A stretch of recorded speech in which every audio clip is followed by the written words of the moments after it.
some people, I don't know why you wouldn't just go live in a video game. I mention that because it's a question that you are going to have to answer, many of you, in your lifetime, and your children are absolutely going to have to answer. Listen, if you're someone who you think of yourself as like too short, too ugly, not smart enough, and if I were to ask you like, what have you achieved in life, and you just shrug your shoulders, you have no idea what you've achieved, maybe nothing, and you come out into this world and you go get a mediocre life with a low-paying job, you know, no spouse, your boss doesn't give you very much respect, but you can go home, plug in, and you can play a game and be a virtual god.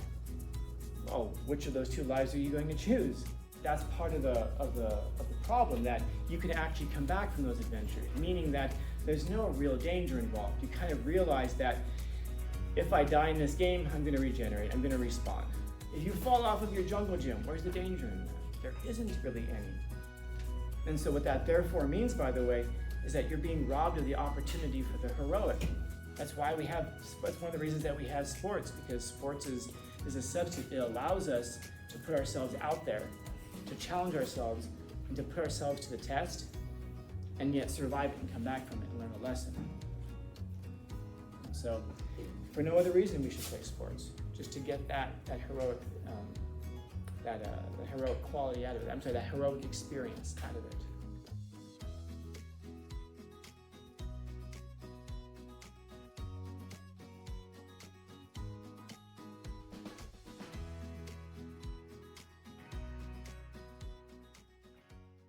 So now, I guess the question becomes, what's going to happen when the games get to be so real that they're indistinguishable? Have you guys ever seen the video game Pong before? Yeah, Pong. Pong. What's that? Super old. Yeah, so I believe it's the first video game ever. It really is just like a stick on one side, a stick on the other. And then there's like a ball that bounces back and forth, and you're basically playing tennis with these sticks that go back and forth. That was the first game. Now, if you go back to like the original Nintendo, The Wii was not the original Nintendo. no, the original one, yeah. And you see the graphics, the difference between like Pong and then like Atari, and then that, it's phenomenal. That's great. Yeah. The point is that I remember being a very little kid and having an Atari. It wasn't new, but you know, I had like a hand-me-down thing. And the first game system I had as a kid that was actually like newish at the time was the Nintendo. So I can kind of like have the vision of seeing that, and then seeing what you play now. It's like incredible. Have you seen the new? It's the Unreal Engine, right? Have you seen the new Unreal Engine? Yeah, it's like people say it's indistinguishable. You can see some differences, but damn, it's close. Yeah, they're trying as hard as they can to get to real as possible. Yeah.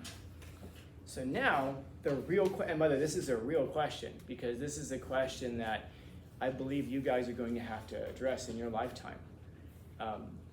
And your children absolutely are going to have to address this question of which world would you rather live in? Because we will be able to create a world that is almost indistinguishable from the one that you're in right now. Now, why would you play Call of Duty? Like, why do you play Call of Duty? Why, but what's fun about it? Be honest. Interacting with other people? Yeah, call it what it is. Yeah, and what are you and your friends bonding over? Murder, yeah, killing people. Now, is there a correlation between violent video games and violent behavior? Not really. Now, we thought there was, but it turns out that what you've got people who are, like you take people and you say, well, they have violent behaviors, and so of course they turn to violent video games. First off, they're already violent. Now, it isn't true. And by the way, when you say, well, we're going to take violent, people with violent tendencies when they're teenagers, well, and then surprise, surprise, they're playing video games. Well, don't a lot of teenagers play video games? So you're taking a group of people who normally played anyway, and then say, see, there's one right there who's violent, so therefore this leads to violence. No, it turns out that there's actually some catharsis in it, meaning that you go and you play this game, and then your levels of aggression can actually be diminished a little bit. Not a lot, but a little bit. But the research seems to be going back and forth on the cause of it. But that's not the interesting thing to me. The interesting thing to me is,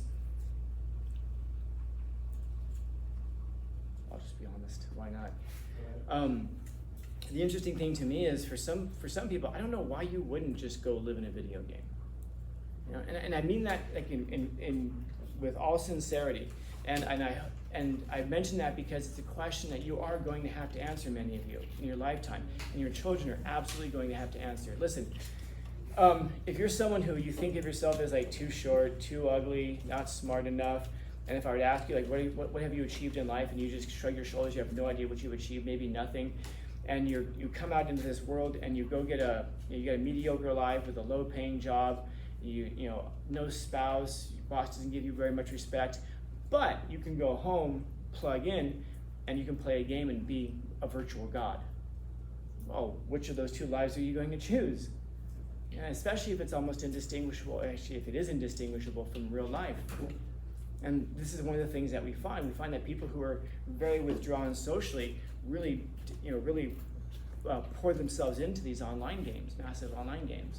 Because there you can build a house. In real life you can't have a house, but you know, maybe you feel like you can't afford it, maybe you feel like you don't have enough money, but you can go online and have a house, and you can make it look the way you want it to look.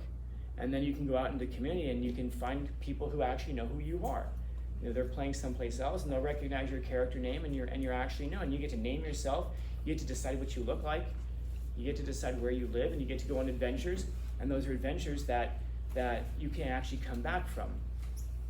But that's part of the problem, that you can actually come back from those adventures, meaning that there's no real danger involved. You kind of realize that if I die in this game, I'm going to regenerate, I'm going to respawn. And so there isn't that level of like, I don't know, adrenaline, fear maybe. And so what that therefore means, by the way, is that you're being robbed of the opportunity for the heroic. Like if you're alive today, y'all's age, what opportunities do you have to be heroic? But we all have that impulse. We all want to be the hero. We all want to accomplish something and probably serve others, at least at some level, some respect. But where's your level of adventure? You go down to the park and you're on the swing set, you decide, I'm gonna jump off, I'm gonna swing up as high as I possibly can, and then I'm gonna jump. And what are you landing on when you do that? A kid. A kid? No, hopefully not. The wood chips. The wood chips, or the spongy bottom. If you fall off of your jungle gym, where's the danger in that? There isn't really any. I know you'll hear old people say this all the time, like, in my day, it was concrete. And it really was. There was something there that when you were jumping off of that swing, you really could get hurt. There's a real opportunity for it. Yeah, you can break your leg maybe right now, but you're not slamming into concrete. Even now, like if you go play football, we check the temperature and we go, it's too warm, can't play today. Or the humidity, it's too much humidity, can't practice today. You're only allowed to have full contact on certain days. And you might say, well, yeah, but that's better than a whole bunch of us getting concussions. Maybe. I'm not saying it's not better. I'm not saying that there's something wrong with the wood chips or the spongy ground. I'm not saying there's anything right or wrong with it. What I'm saying is that you should recognize that it deprives you of the ability to do something scary, something heroic, something that, at least in your 10-year-old mind, is heroic. And then as you get older, now of course, whatever lessons you learn when you're a kid, you grow up and then you can start to think like, well, there's no real danger in the world. And then you encounter real danger. And then that can cause you to withdraw from the world. And what kind of danger we're talking about is not just physical danger, but also mental danger. There's also psychological danger. Your boss yells at you. My boss yelled at me. People don't usually yell at me in my life. Then the first time you get yelled at, you've got to go make a TikTok video and talk about how you are literally shaking because someone yelled at you, or because someone was mean to you. And that's because it becomes like a really scary thing because we haven't had that our whole lives. I mean, even as it is now, think about where you are right now. And in this school, if you fail a class, I don't know. Do anybody feel like you're really in danger of not graduating if you fail a class? Or do you realize that we're going to pour all kinds of resources into finding you credit recovery and finding you Apex and finding you options so that you can get that credit back? And if you can't do that, then making a modified graduation plan. There's no real danger alive, today. And that's one of the things that, ironically enough, we derive from having such an incredibly safe society. Like our society is so incredibly safe that we find small things to be incredibly dangerous. And we talk about crime today. Well, crime is really high. Not really. I mean, San Diego's, most cities, most major cities, it's a little higher than usual, but your chances of becoming a victim of violent crime aren't very high given the overall population. Of course, when you are, it's traumatic and all of that. But I mean, you can walk around at night and as long as you're not in certain places and doing certain things, you're gonna be relatively safe. And so that being the case, what do? Some of you guys, probably girls too, what do? We go find something dangerous because there's something in us that yearns for that. We want something that's dangerous because that's one of the very few things in your life that's real. Life is suffering. I don't need to go over that again, you know that. And that you don't have to, if you're suffering, you don't have to like go on Google and type in, how do I know when I'm suffering? You know that you are. It's real. You might have to go into Google and type in, how do I know when I'm in love? Even that doesn't seem as real. We have to have that explained to us. But suffering, we understand. Danger, you also understand. You really understand that. You don't have to be taught that. And that means that there's something very real about fear. There's something very real about danger. And when you overcome something dangerous, there's a sense of accomplishment that's there. The heart rate goes, and afterwards you might be like, we survived that. And that's why it's even better if you have somebody with you. You both survived it. We survived that. Whoa. I think back to, I've said before, I am not a role model. So don't ever take, when I tell you something that I've done, to ever sit there and go, he's telling us we should do this. No. I'm telling you it's because you go out, you survive some things, you come back and you tell about it. I've been shot at twice and I've been stabbed twice. Should we stabbed twice? What's that? Should we follow your rules? Yeah, so your homework for this weekend, go get shot at. I got you. Say what you have to say, do what you have to do. Walk into 7-Eleven with a ski mask. Actually, no, I wouldn't even make him bat their eye. But Walk around with blue. don't let that be your dying words. The sucking chest wound. I point. Never did anything wrong. Exactly. Now, by the way, having said that, I'm sure some of you have had some kind of death-defying things where you're surprised that you survived it, and that kind of builds a certain level of confidence, making you realize you can survive some dangerous situations. If you feel like you can survive some dangerous situations, it gives you courage to go forward into other situations that might not be as dangerous, but like for example, some of you, I don't know, like if you're planning on going away to college, if you're going to go out of state, I wonder how many of you have like families that are telling you, no, stay in San Diego, stay at home, and you're going to be able to justify it. I can save money on rent, I can save money on food by staying at home, and the parents are trying really hard to keep you at home because it's safe. It is the safe bet, but sometimes the safe bet is not the safe bet, because if you get used to safety, you're not able to face danger when it actually shows up, when it actually comes. So what I'm saying is that when we have now kind of like nerfed life and we take away a lot of these opportunities for danger, then where do you turn? Well, you turn to the next best thing, I guess, the digital world.